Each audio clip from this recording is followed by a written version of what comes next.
نن د مځکې پر سر باندې ټول مځکه ظلم پر سر اخیسته، کور په کور ظلم، ورور د ورور سره ظلم کوي، اکا د یتیم وراره سره ظلم کوي،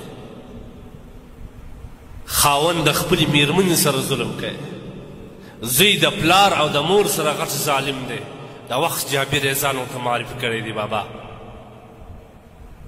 معاشره د معاشرې سره ظلم کوي، په معاملاتو کې ظلم، په کاروبار کې ظلم، په زراعت کې ظلم، د یوه همسایه د بل همسایه سره ظلم. د الله پر بندګانو باندې د مځکې پر سر باندې ظلم روان دی. او دا خبره یاد وساته، کم قوم ته چې الله د هلاکت اراده وکړي، د قرآن دی، کم قوم ته چې الله د هلاکت او د تباهی اراده وکړي، په هغه قوم کې ظلم عام شي، په هغه قوم کې الله پاک جل جلاله ظلم عام شي.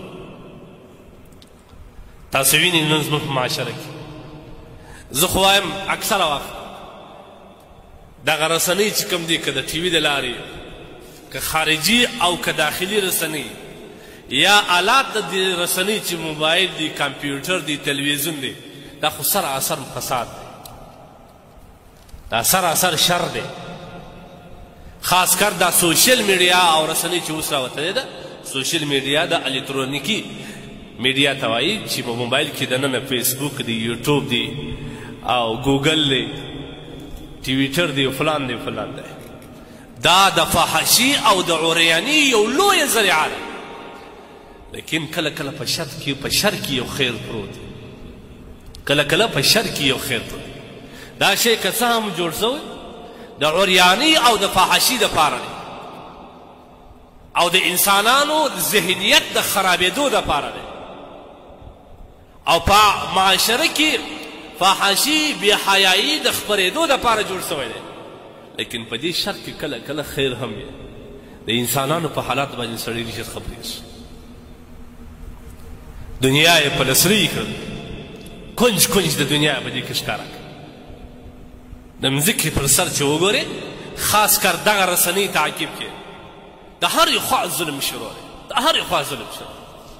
مسلمان پر مسلمان ظلم، هغه برای نام مسلمانان چې ځان یې په مسلمان معرفي کړی دی، هغه هم پر مسلمانانو باندې بې رحمه او ناقابل برداشت ظلمونه کوي. یو ملک پر بل ملک باندې، فلان پر فلان باندې، دا ټول مځکه ظلم پر سر اخیستله. تاسو به د دې له لارې وګورئ، خاوند ښځه وژلی دی، ښځې خاوند وژلی دی، زوی پلار وژلی دی، پلار راولاړ سو زوی یې وویشت، زوی راولاړ سو مور و پلار یې دواړه وویشتل. دا که څه هم شر دی دا، لیکن د دې د لارې انسان ته یو قسم عبرت هم شته. ما درته وویل کله کله په شر کې خیر پروت دی، د انسان ته د قسم یو عبرت ورکوي.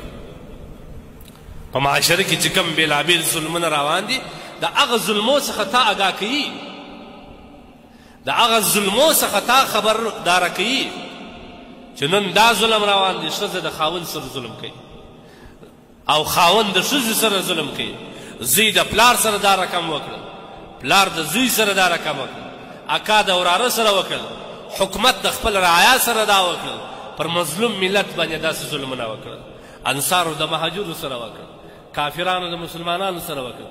ټول تا ته په ډاګه کوي. دا په شر کې دننه یو خیر دی. که دا شی نه وای موږ به تر ډېره حده پرېشي نه وو خبر، هسې به ناست.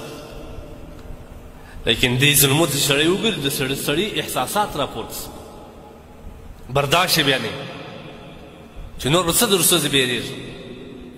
دا زما نفس او دا زما ساه دومره قیمتي ده چې زه د رابطه خاموش سړی پاتې شم. دومره ظلم وینې، د الله د قوانینو څه سرغړونه وینې. عالم عام عالم دی، یو ملک عالم نه دی، هغه به د دنیا پر سر باندې دعوت چلوي. د مځکې پر سر باندې چې کوم فساد وي، د هغه د لرې کېدو کوشش به دی کوي. ځکه ظلم هغه شی دی، لومړی علما باید په دې باندې بحث وکړي. علما خاموش، میډیا پر دې خاموش، حکومت خاموش، سلطنت خاموش، او مظلومان په وینو کې لغړي سره. او اورې حضرت علي رضی الله عنه وایي ملک د شرک سره پاتې کېدلی شي په ملک شرک سره وي مستعصبین د ملک بقا د شرک سره کېدلی شي لیکن د ملک بقا د ظلم سره نشي کېدلی په کم ملک کې چې ظلم شروع سي هغه به تباه کېږي خامخا به دغه ظلم چې کوم دی هغه به له منځه دا ظلم به دا ملک د منځه وړي بلکل